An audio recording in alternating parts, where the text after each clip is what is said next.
Kyle Draper set to join us this minute, live from Las Vegas. Drapes, what's happening, man? How you doing? Yo, they kicked me out of Vegas, man. Oh, no! Oh, no. I'm back in Sacktown, man. I just landed like an hour ago. I just got back, man. 4 nights in Vegas was enough for me. Here's the thing about Vegas, man. It has you doing stuff you would not normally do in your life. You know what I mean? I turned into a different person down there, fellas. So I was like, let me get on out of here, man. It happens, man. It happens. That's what I love Vegas. I love Vegas. Drapes, tell the truth. You sat through that game last night and was like, I'm going home. You know what? I ain't sitting around for this anymore.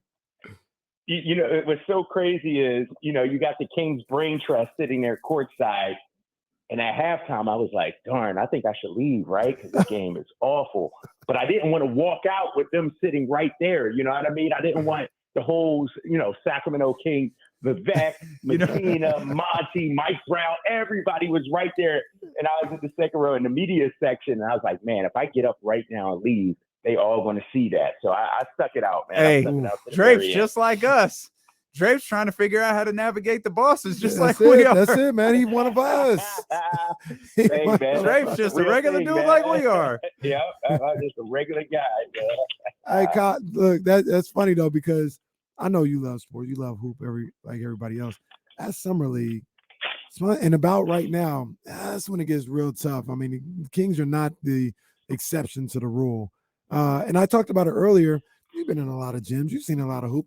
These guys that are on the court, they can play. Like, it's not like they're bad players. Like, they can hoop, but something about when you get them together in these summer leagues, these games just become unwatchable.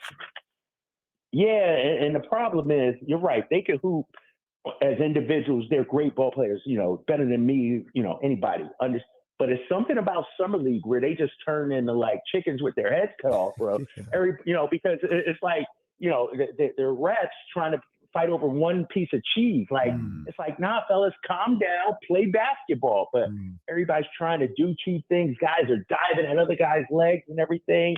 It's like a Saturday morning run at Lifetime or something, man. It's like, come on, y'all know better than that. And so, no, you're right. The opening weekend is great. Friday, Saturday, Sunday is awesome. But then you start, the big names start being shut down and everything. And then, it was rough yesterday, man. It was rough. And let's be real, you were on the call for the real Summer League, and that was here in Sacramento for the California Classic. What was your, being a week or so removed from it now, Drapes, what do you think about what we saw from Keegan Murray in those two games? I thought it was phenomenal. I thought it was fantastic. I thought it was exactly what Keegan Murray needed, so that come the regular season, he's not deferring. He's not, he's showcasing what he can do. He's much more than a catch and shoot guy, and that's what we saw.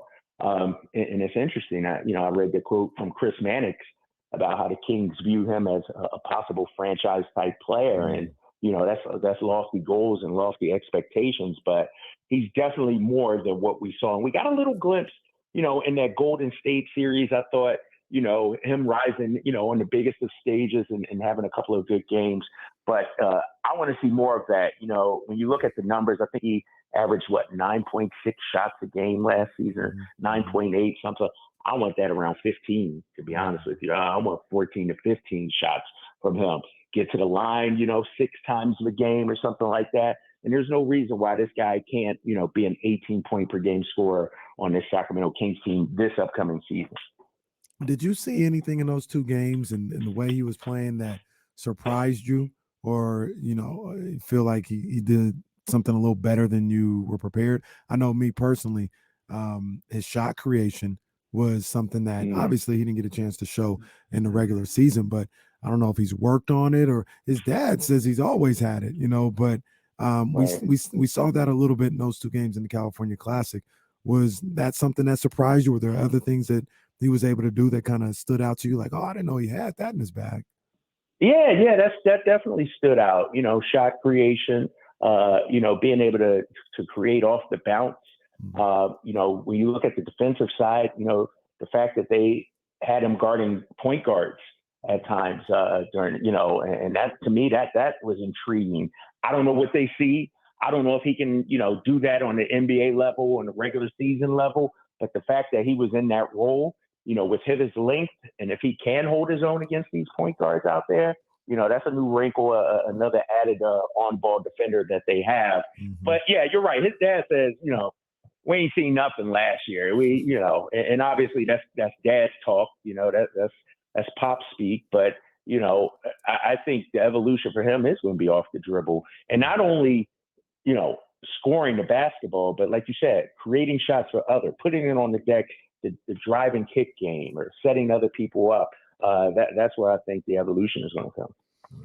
Kyle, I think you alluded to this a minute ago. You think those two games out there, kind of leading that young group, do you think that was more to get Keegan in a spot mentally to be able to lead, to not defer, to really be, we've talked since those games, like he's legit, like he could be the third in a big three here with De'Aaron Fox and Domantas Sabonis. Do you think this was more about a mental setup for Keegan Murray than anything he did physically? No, that's a good question. I think there's both sides of that. I think, if I was to say 60%, physical, 40% mental, and I asked Monty McNair in Vegas sort of a similar question, what he thought about Keegan, and did you get out of him what you wanted to see? And he said, what we wanted is exactly what we saw. And so, a guy that can take, 18, 19 shots and whether you make or miss them, Keegan's good enough to just shake it off. And so I think it's a combination of both. I've always said, if I'm a coach and I have a player that's sort of reluctant to shoot the ball, whether it's in practice or even taking the game, I'm calling his number over and over and over again, just so he can build that confidence. And what we're seeing from Keegan, bulking up, obviously 8 more pounds, he added a muscle, just that really sense of, what, I'm the best dude on this floor, and there's nothing you could do about it. That mindset, that's what we need to see out of him, and I think that's what they were trying to get out of him. Yeah, we saw some of that for sure. One of the other bright spots for the Kings so far in Summer League, and one of the bright spots from last night, was the rookie Kobe Jones and the way he's played, not only in the California Classic, but he's played all right in Vegas for sure. Did you see anything from him that kind of got you hyped up, got you excited? And I'm wondering if whether or not he can play with the big team during the regular season. I still have my questions on whether or not he can, but I like what I saw, in these 4 games he's played. What do you think about Kobe Jones? Yeah, I still got some questions, but, I was there last night and watched him, and, he was the best thing on the floor, him and Keon Ellis for the Sacramento Kings. And I'll tell you an interesting story. So where I was sitting, I had the Clippers brass right in front of me. T. Lue was right in front, Ballmer, all the Clippers guys were right there. And then I had an agent sitting next to me, a guy from Clutch Sports. And, Kobe was putting on the show, and this agent turns to us and taps Ty Lue and said, that guy, he can play. And Ty Lue was like, yeah. And so I think everybody was taking notice of Kobe Jones last night. And can he help the big squad? I think we will see him. The thing about him, guys, throw out the numbers. He's just a heady player. He just seems like a smart player, doesn't move too fast, doesn't move too slow. He sort of reminds me of a Malcolm Brogdon with a jump shot, if you understand what I'm saying. A lot of people want to compare him to Josh Hart. Josh Hart's a bulldog, man. Josh Hart is, a different kind of dude. He's wired a little differently. But I think, Kobe Jones is a scrapper, but he's also very cerebral in the way he plays. And so he reminds me of Malcolm Brogdon, but with a better jump shot. I like that. And that's one thing that's been noticeable about Kobe Jones. He's really steady. And I think he has to be I think he has the ability to be a really consistent guy when he finds his role here in this league. But with that said, this is our first chance to talk to you in a while, Drapes. Like, what do you think of the season that the offseason that the Sacramento Kings have had, from, getting Kobe Jones really at the top of the second round, all of the Harrison Barnes stuff, the Domantas Sabonis extension? Like, how do you feel about the squad's approach to the offseason? All right. So I've had a couple of weeks to digest it, fellas. I've calmed myself down. I'm sort of like a fan. I want to see fireworks. I want to, I want to go for the big names. I want, the big splashes. But I see what Monty McNair was able to do. All the contracts are very manageable. All the contracts are very movable if you get into that. And your core is locked up for the next 3-4 years. And so, when you listen to and talk to people in Vegas about what the Kings did, universally they say it was a great offseason for Sacramento. Now, from a fan's perspective, broadcasting, the moves weren't going to garner any headlines or anything like that. I wanted fireworks. But from a basketball standpoint, people are saying the Kings did a fantastic job during this offseason. People who know way more about basketball than I do, so I'm going to defer to them and say, okay, I'm with you on that. But the key for Sacramento isn't going to be Sasha or Harrison Barnes or Chris Duarte. It's going to be Keegan Murray. He has to be the guy that takes that next step forward, because we know what we're going to get from Fox and Sabonis, Herter, Malik. All those guys want to do their thing, going to be great. But if Keegan, like I said, can go from that 12-point per game score to that 18-point per game score, and then Harrison Barnes, who really, guys, as much as we want to talk about HB, in that starting five, he's the fifth option. You could really say he's the sixth option if you want to throw Malik Monk in the mix as well. Harrison Barnes took, I think, the fifth most shot attempts per game among the Kings last season. Keegan Murray shot more than him. Kevin Herter shot more than him. So this whole notion that we want Harrison Barnes to be an 18, 20 point per, he's the fifth option. And I think we need to remember that. Like, he's a pretty good damn fifth option, to be honest with you. I'm with you, man. I'm with you. I understand, wanting a little bit more from free agency, but we were talking about a little bit earlier. I'd like to get your thoughts on it. The cohesion that this group will have for, another season, being together, being familiar with each other. Do you think that plays a big role in what they'll be able to do this year? Just the fact that they don't have to learn each other this year. They know each other's tendencies. They know what Coach Mike Brown is looking for out of each one of these guys. Do you think that weighed into some of the decisions they made this offseason to just kind of bring everything back and keep everything together, because they could possibly be better just by having another year together as a group? Yeah, I think so. I think that's a big part of it, because when you guys look at the Sacramento Kings over the years, the one thing people have really been screaming about is stability, right? There's been too much turnover, whether it's coaching staff, front office, players. We've been shuttling guys in and out. And so when you have a roster that you believe in, obviously Monty McNair does, you make minor tweaks, you add to it. And I think, this, no doubt, on paper is a better team, a better roster than they were a season ago. Now you get another full off season, another full training camp. The guys have been working out. I know they had a trip to Napa to work out with Sabonis, a couple of weeks ago. Like, that's what you want. And so I will say this, and maybe I'm in the minority here, but a first round exit, that's not going to get it done this year if I'm Sacramento. Yeah, that's just not going to, I'm not satisfied with that. To me, that would be a disappointing season. You run it back, you bring everybody back, you add to this roster. So why doesn't this 48-win team turn into a 52, 53-win team and advance to the second round? And so, the expectations for me with this team goes up even more now that they did bring everybody back. They have that cohesion you talked about. They added in some pieces. And so I'm not looking for just one and done. This team needs to make it to the second round. See, me and Drapes, we on the opposite. I know how Drapes is. Drapes is aggressive. He's competitive. He's like, come on, man, I need more. Them Philly dudes are. Yeah, man. You know them Broadway Drapes. You know what it is, man. But I understand what he's saying. But it's funny you say this, Drapes, because I talked last week about if they get back to the playoffs again. I'm thinking about this thing as like building a perennial playoff team and the steps that normally have to happen.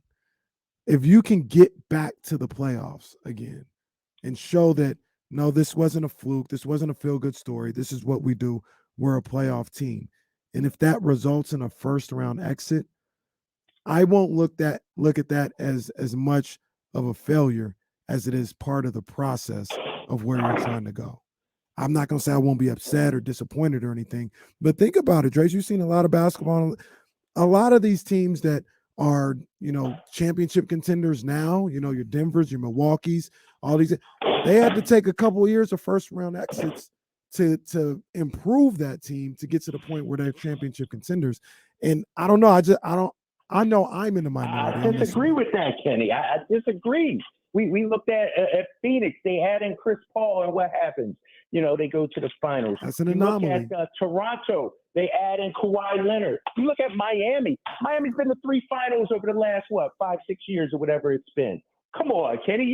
I'm not setting the bar low for these guys. Kawhi's a little unfair. Yeah, and what was Toronto doing before they got Kawhi? They kept losing. Winning 60 games. And then winning 60 games, losing in the first, second round. And then they said, yo, we got to fire the coach and we got to go get something more. Dwayne Casey accepted Coach of the Year award with no team. That's terrible. True. I do remember that. But here's the thing, Kenny, and I hear you. I understand, the slow build, you get that more experience, like Giannis said, it's not a failure. You learn from it and everything like that. But outside of Denver, I don't know what's going to happen with any of these other teams. Yeah. Golden State, to me, is not a contender anymore. The Lakers look good second half of the season. Why can't the Kings be in that second tier of teams? You throw Denver probably the class. But then I think the Kings, if you want to say they're behind Phoenix, great, do that. But why can't the Kings be better than the Lakers? Why can't they beat the Warriors? If you get a 3 seed or a 4 seed, have home court advantage, I don't know, man. I feel you. I get it. Footnote. Yeah, that's the footnote, Drapes, that I think a lot of people agree with you, and that I get hung up on when we have this conversation. If the Kings are 3 or 4 again, they got home court advantage and lose. Like that would be a disappointment if they lost that in the front. I agree with that 100%. Yeah, that's tough. Hey, Broad Street Drapes. Broad Street Drapes running up on me, man. Come on, man. Broad Street Drapes. Philly came out for a minute. Man thought he was back in Las Vegas. Once every 2 months, so I got to get all my shots off. Wait a minute. Hold on. Wait a minute, that's what we doing, Drapes. Let's not talk about what you've been doing. I don't know what you're talking about. Brother opens up the computer and is like, "Hey, can't even get Drapes today. He ops right now. We can't get him over here." Y'all killing me, man. Hey, your brother got to get his hustle on. Hey, do it. We never turn down the bag. No, never turn down the bag. Exactly. We appreciate you as always, Drapes, man. Good to catch up with you, brother. We appreciate it. All right, fellas. I'll talk to you soon. Take care, big dog.